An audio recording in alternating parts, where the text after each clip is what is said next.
ओ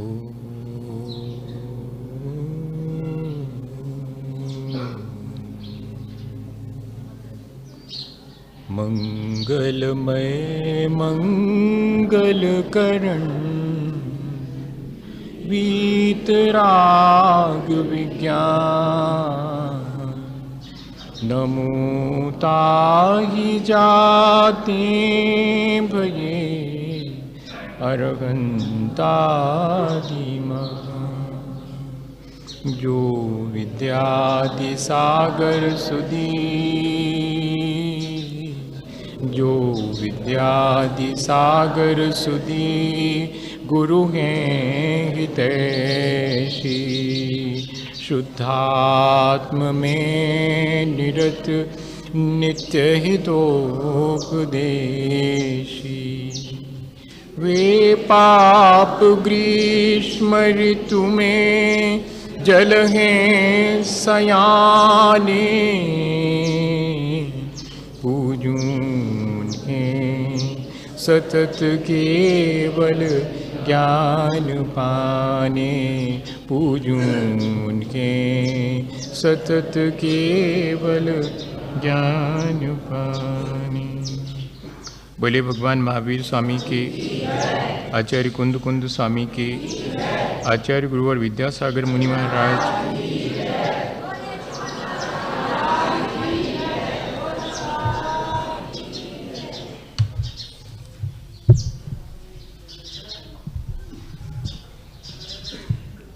हम सभी लोगों ने आकाश देखा है और आकाश में घिरते हुए बादल देखे हैं। और इतना ही नहीं, हमने बादल हटने के बाद आकाश को फिर से ज्यों का त्यों स्वच्छ और निर्मल भी देखा है। क्या हमें आकाश और घिरते हुए बादलों से कोई संदेश नहीं लेना चाहिए?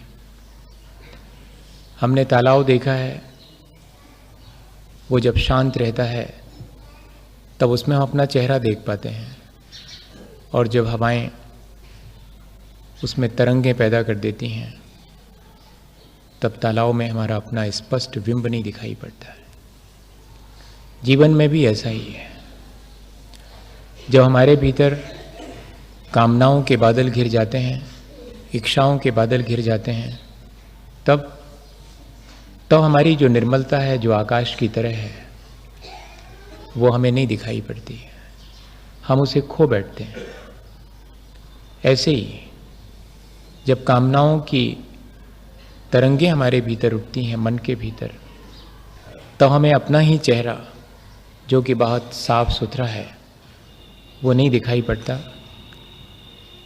हमारे मन में ये जिस तरह से इच्छाएं और कामनाएं निरंतर उठती हैं, जो हमारे मन को विकृत करती हैं, क्या उनको जीतने का कोई उपाय है, या कि ये सदा से हैं और सदा रहेंगी?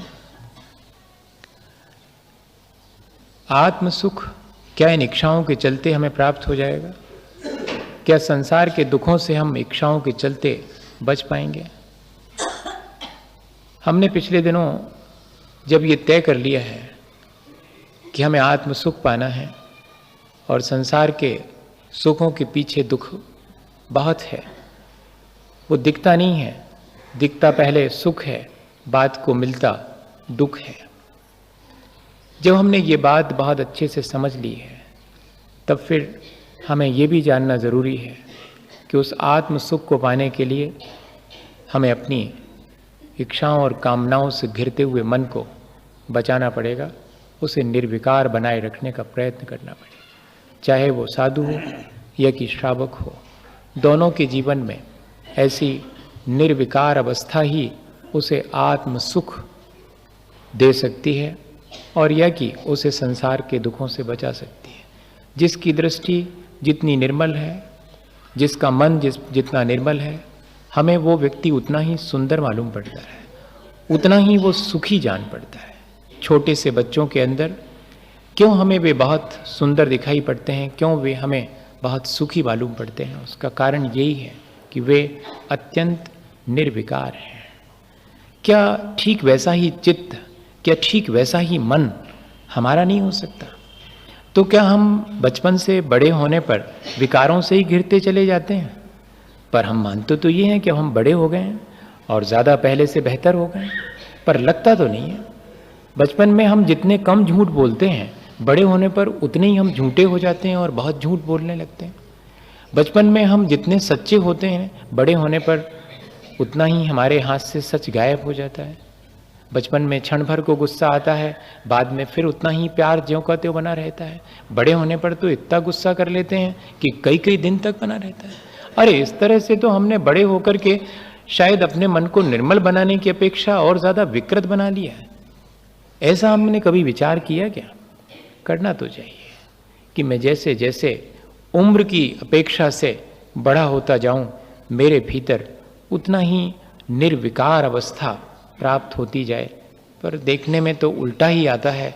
जितने हम उम्र में, अनुभव में और ज्ञान में वृद्ध होते चले जाते हैं, उतने ही हम निर्विकार न होकर के विकारों से ग्रसित हो जाते हैं।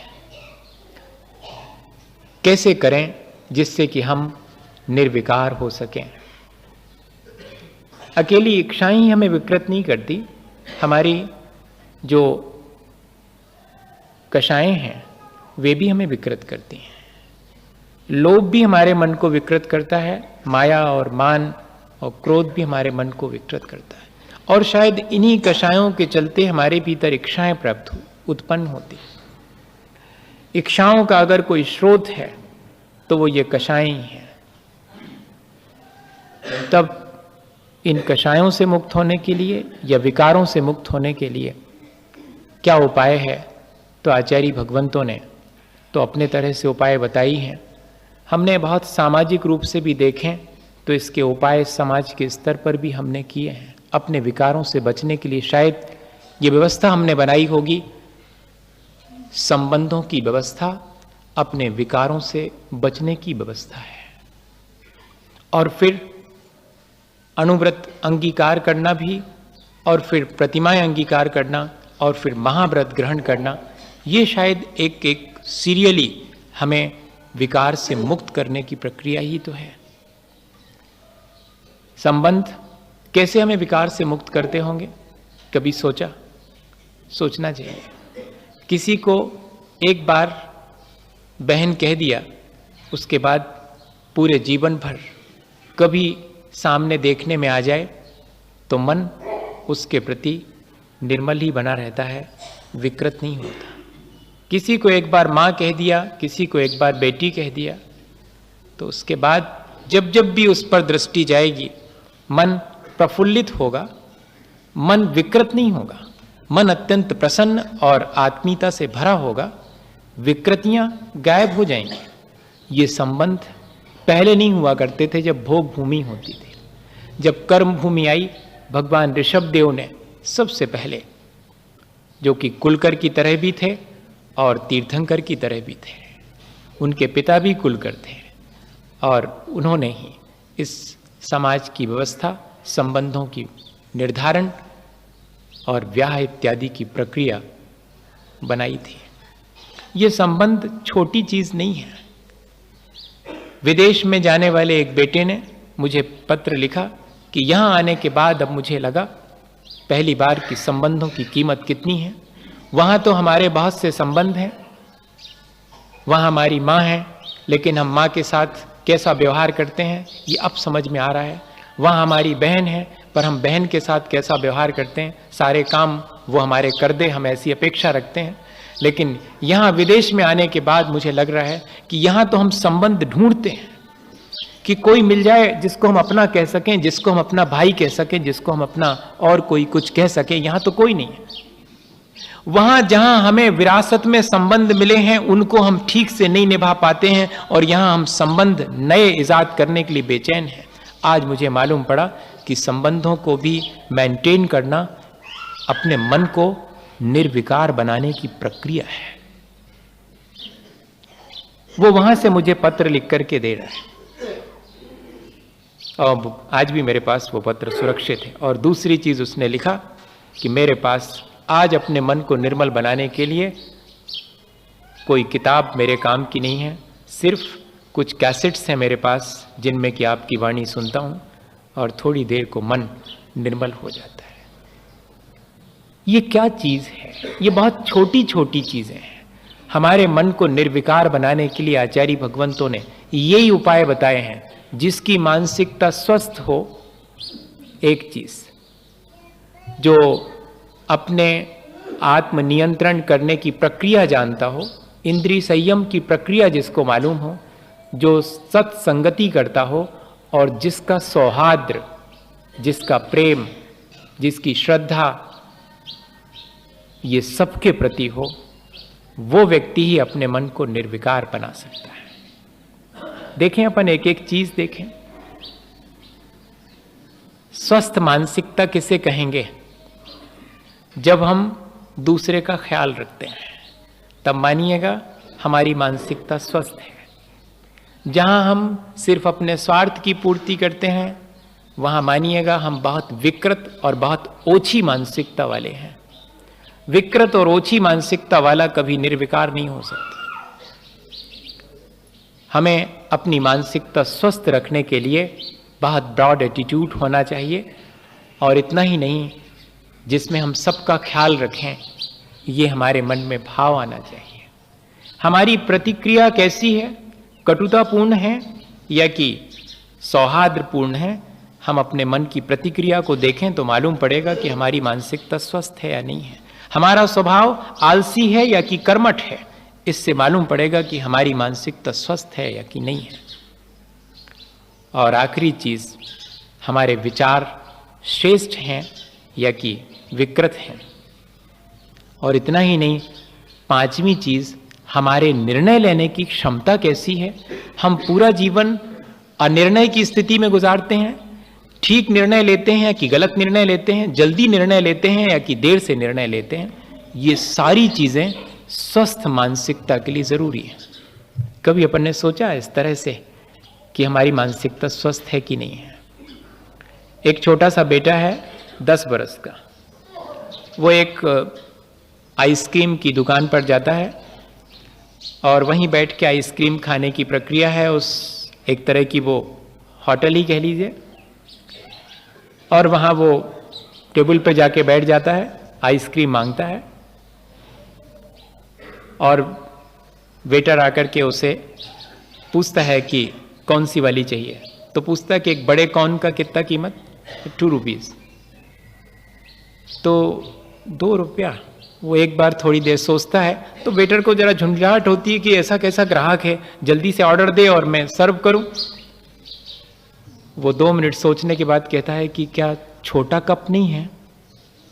तब तो और गुस्सा आती है उसको कि इतनी बड़ी आइसक्रीम की दुकान में आया और छोटा कप मांग रहा है, इतना छोटा सा बच्चा है। वैसे भी अपन छोटे बच्चों की इंसल्ट ही करते हैं मेरे ख्याल से, तो एक तरफ हटा देते हैं, हटो तुम क्या जानो, तुम क्या समझो, हम ही हैं सब होशियार और सब समझदार, है कि नहीं? तो वो वेटर भी उससे वैसे ही बिहेव कर रहा है। उसने कहा कि सुनो, छोटे वाले कप का 1.5 रुपया। उसने कहा तब फिर वो ही लाओ, और छोटे वाले कप को मंगा करके उसने आइसक्रीम खाई। और आइसक्रीम खाने के बाद जब वापस लौटा, वेटर ने आकर के जब खाली प्लेट उठाने लगा तो उसमें 1.5 रुपये और साथ में 50 पैसे जो कि वेटर की टिप थी वो भी उसमें साथ में थी।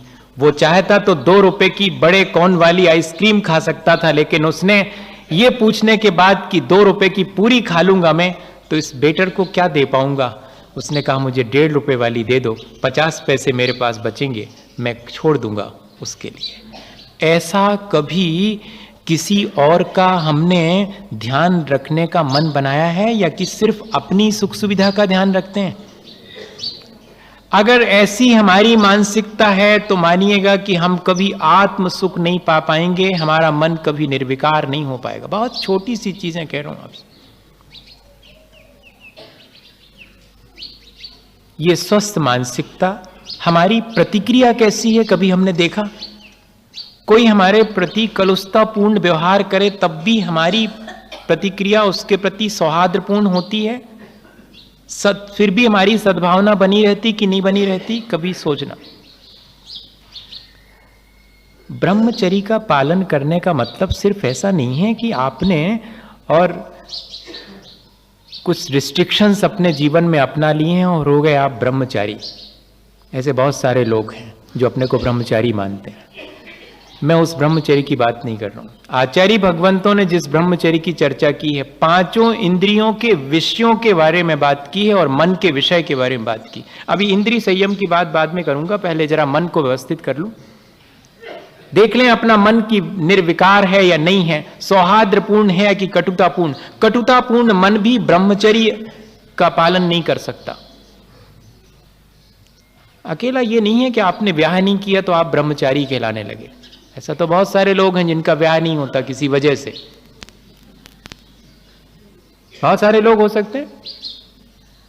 अगर इतनी छोटी सी परिभाषा होती, मैं तो आज सुबह सुबह मेरे दिमाग में पता नहीं ये बात कैसे आई कि 96,000 रानियां और उसके बाद भी ब्रह्मचर्य अनुव्रत चक्रवर्ती को, ये क्या मामला है? कुछ ना कुछ तो बात होगी। ऐसे कैसे? यहां कह रहे हैं स्वदार संतोष नाम का व्रत, जिससे ब्याह किया उसमें ही संतोष, और यहां 96,000 रानियां फिर भी ब्रह्मचर्य अनुव्रत, और पंचम गुण स्थान दिला दिया उनको भरत चक्रवर्ती को, और अंतर मुहूर्त में केवल ज्ञान। बड़ा मजा है। क्या होगा उसके पीछे? कुछ ना कुछ तो होगा। उसके पीछे स्वस्थ मानसिकता होगी। एक में भी उतनी आसक्ति हो सकती जितनी 96,000 होने के बाद भी नहीं होगी। इसलिए शायद कह दिया कि आपका ब्रह्मचर्य अनुव्रत।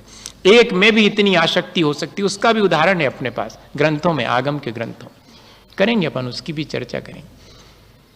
देखें अपन जरा पहले कि स्वस्थ मानसिकता होती कैसी है और हम कितने भीतर से स्वस्थ मानसिकता वाले हैं या नहीं हैं।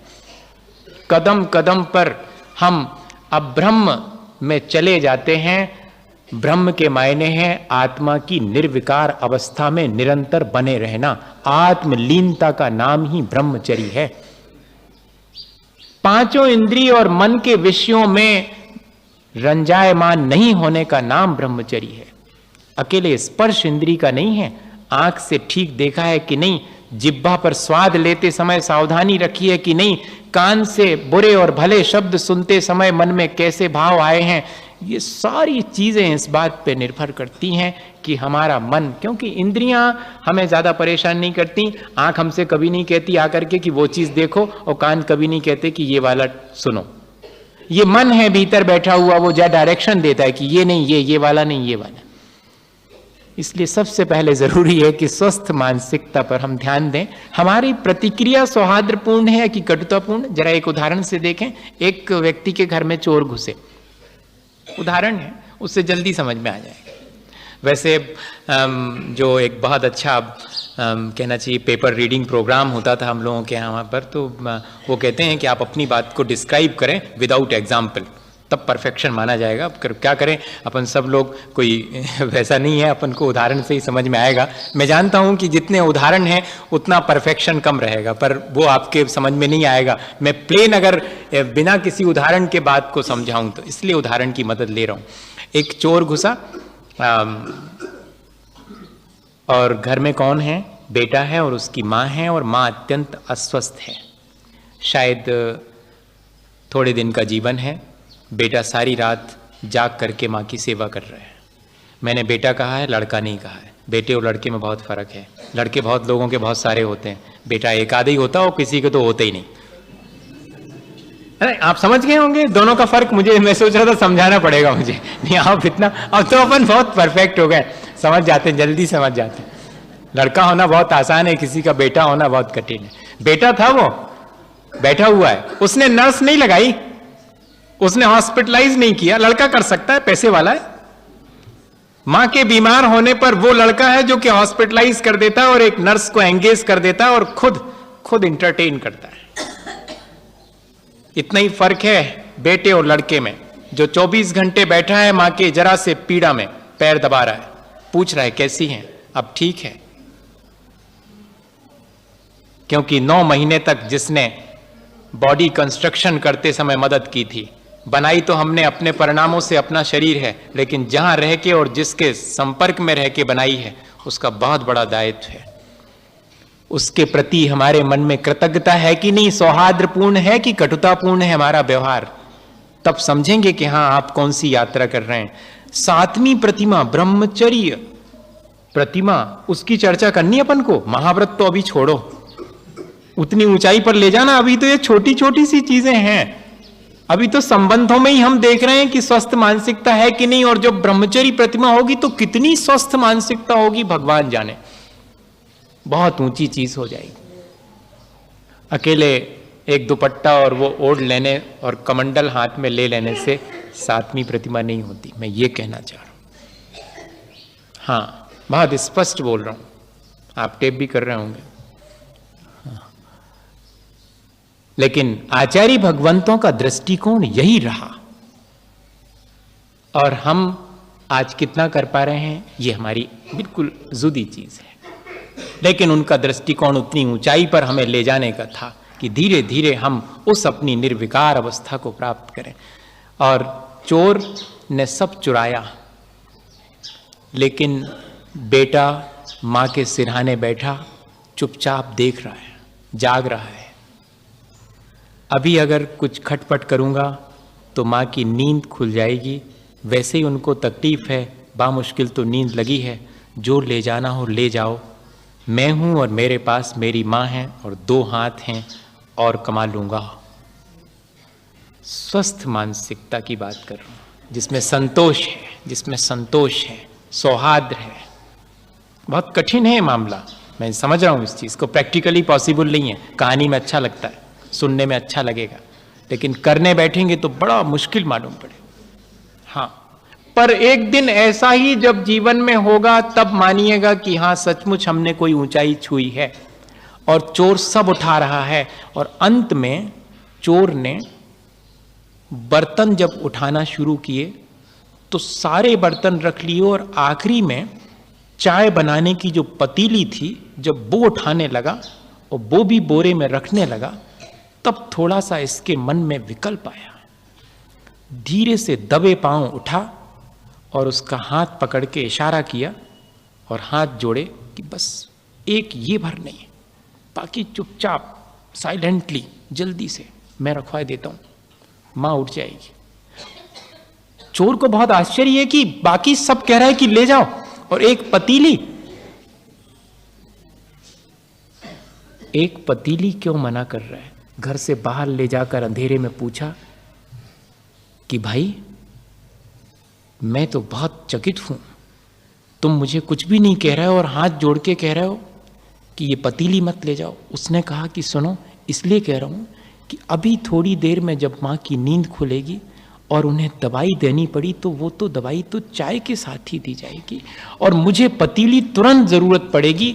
तुमने बाकी सब तो ले लिया, मुझे उसकी कोई जरूरत नहीं है, तुम ये पतीली मत ले जाओ। एक कटुतापूर्ण व्यवहार करने वाले के साथ भी सौहार्दपूर्ण व्यवहार है। उस चोर को मानिएगा कि क्या वो चोरी करेगा ऐसे व्यक्ति के यहां पर? एक बार करके तो देखें, एक बार करके देखें प्रयोग। मैं हमेशा घर में, मेरे जिम में था, सब्जी लेने जाना पड़ता था सुबह से, मेरे जिम में था वो काम। मैं आपको बताऊं, एक उदाहरण एकदम याद आ गया मुझे। मैं लेने जाता था और एक ही दुकान पर लेने जाता था, और मैं केले खरीदता था तो उन दिनों में, अब तो बहुत महंगा हो गया मामला, उन दिनों में 1 रुपए के 10 और 12 केले मिल जाते थे। 74 की बात है। तो मिल जाते थे, तो मैंने कभी उसको ये नहीं कहा कि तुम 10 ही क्यों दे रहे हो और आज 8 ही क्यों दे रहे हो। ठीक है, तुम्हें जितने देना, मुझे तो 1 रुपए की लेना है तो रख दो। अब 2-4 बार तो उसने देखा कि ये बाबू कुछ भी नहीं बोलते। मैं 8 देता हूं तो 8 रख लेते, मैं 10 देता हूं तो 10 रख देते हैं। ये कभी ये नहीं कहते कि 1 और रखो या कि 2 और रखो, और उधर 12 मिल रहे हैं और उधर 10 मिल रहे हैं, कुछ भी नहीं बोलता, रखे और अपने वापस।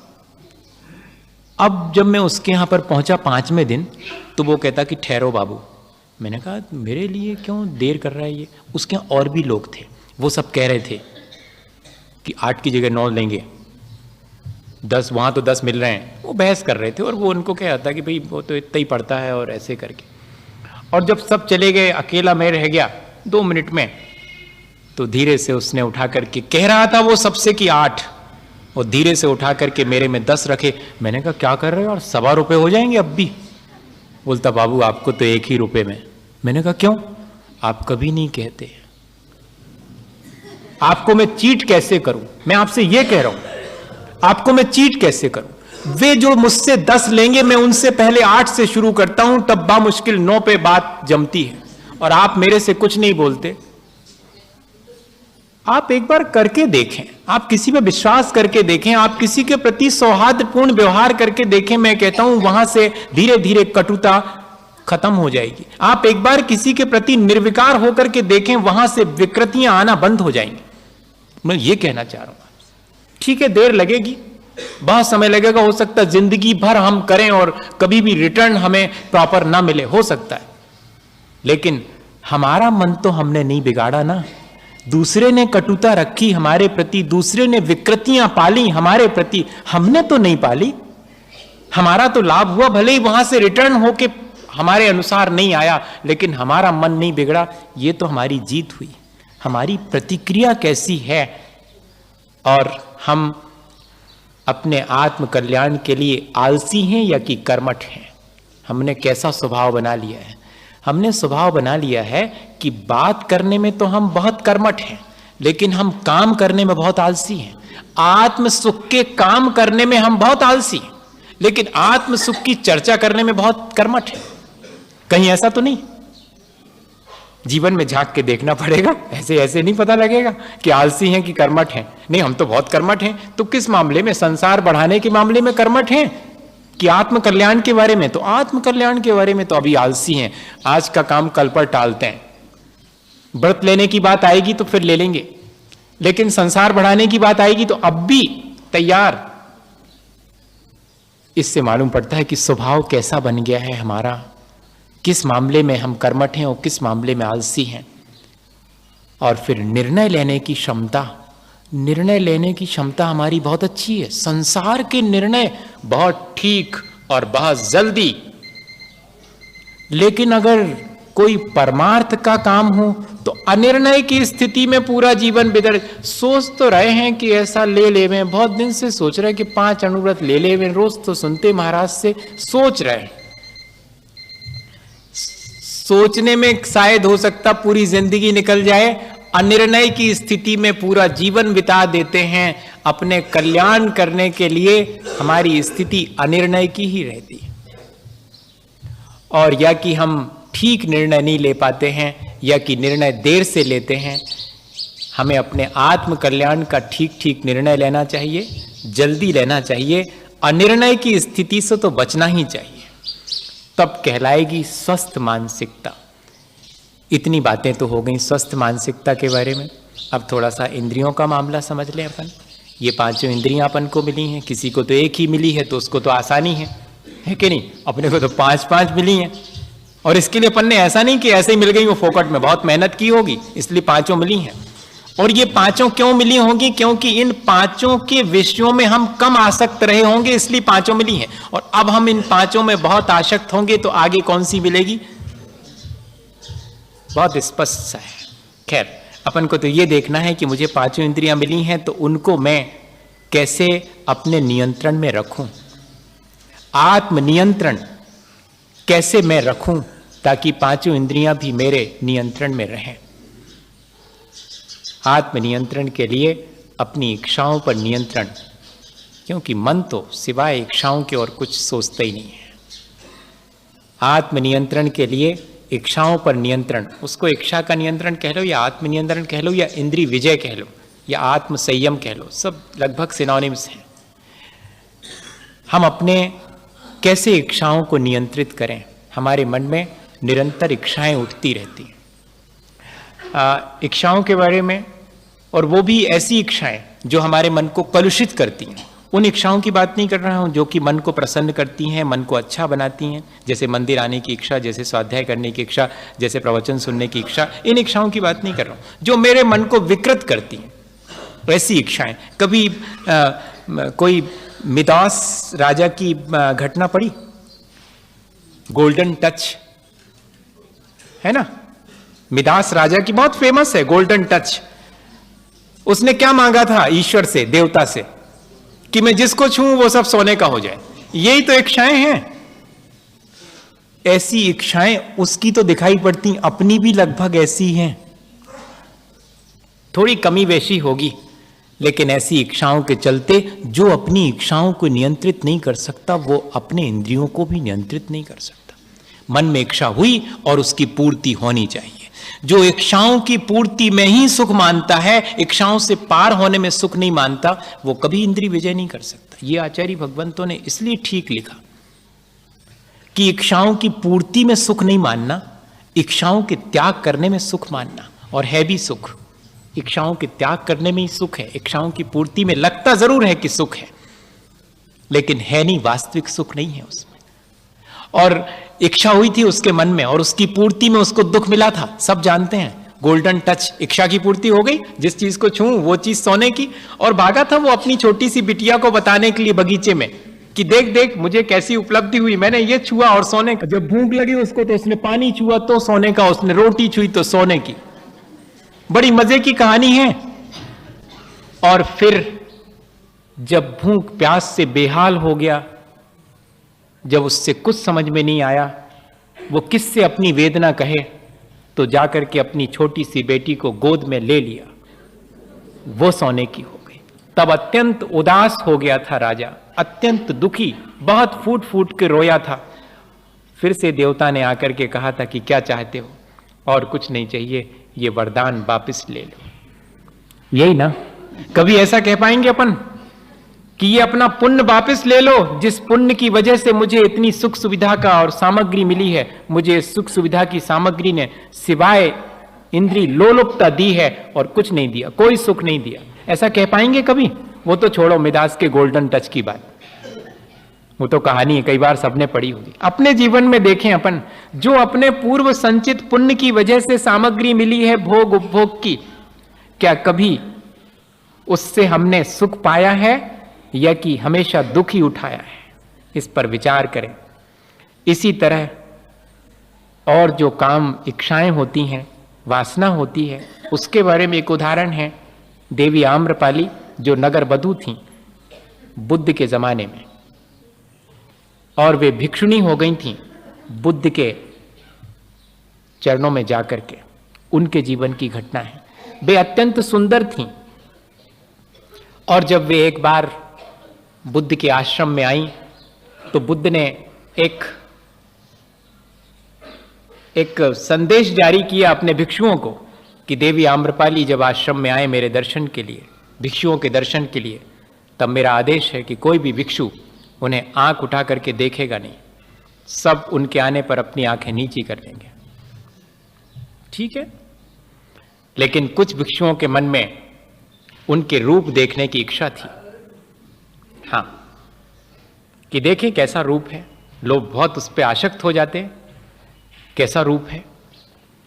तो कुछ भिक्षुओं ने जाकर के आनंद, जो उनके श्रेष्ठ भिक्षु थे, उनसे कहा कि यदि अचानक देवी आम्रपाली दिख जाएं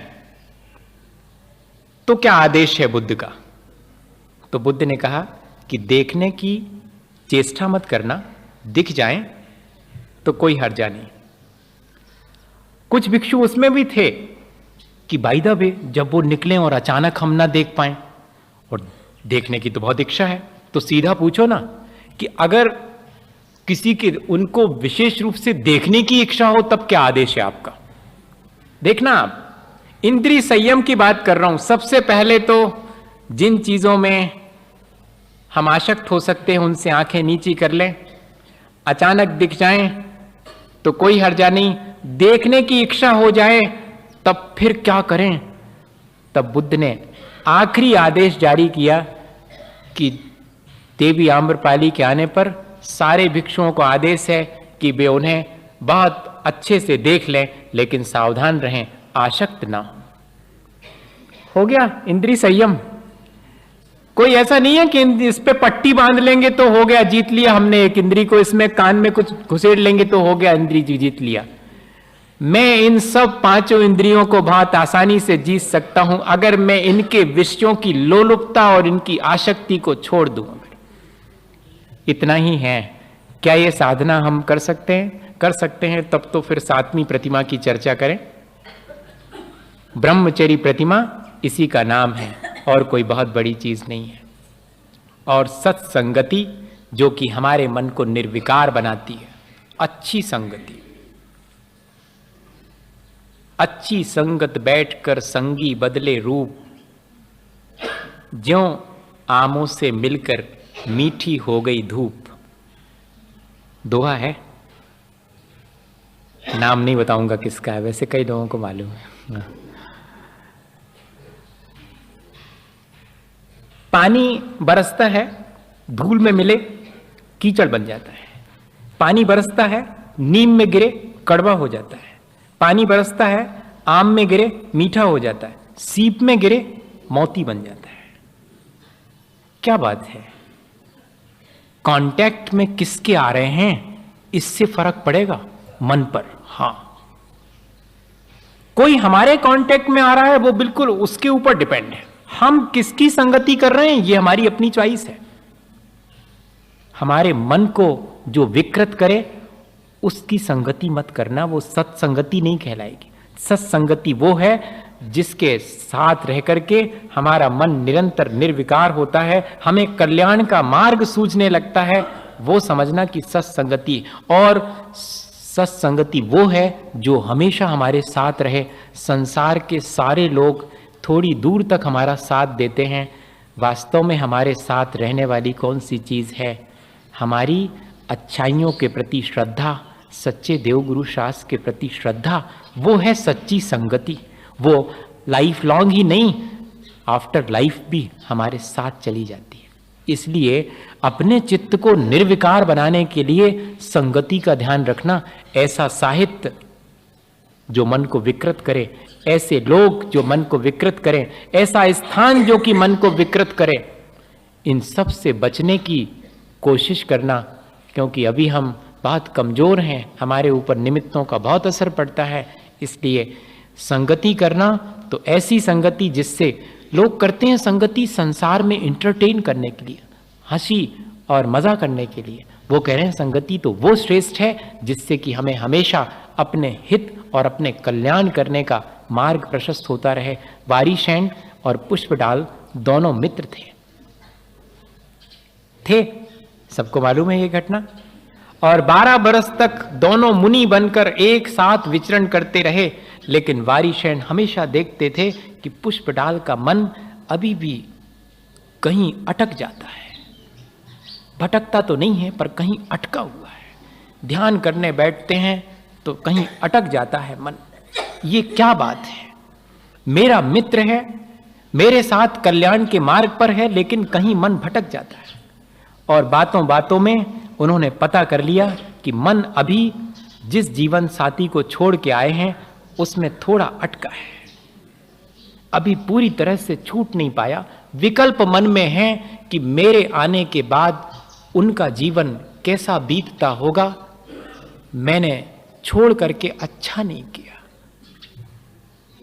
मेरे नहीं होने से उनके जीवन में बहुत असुविधाएं होती होंगी।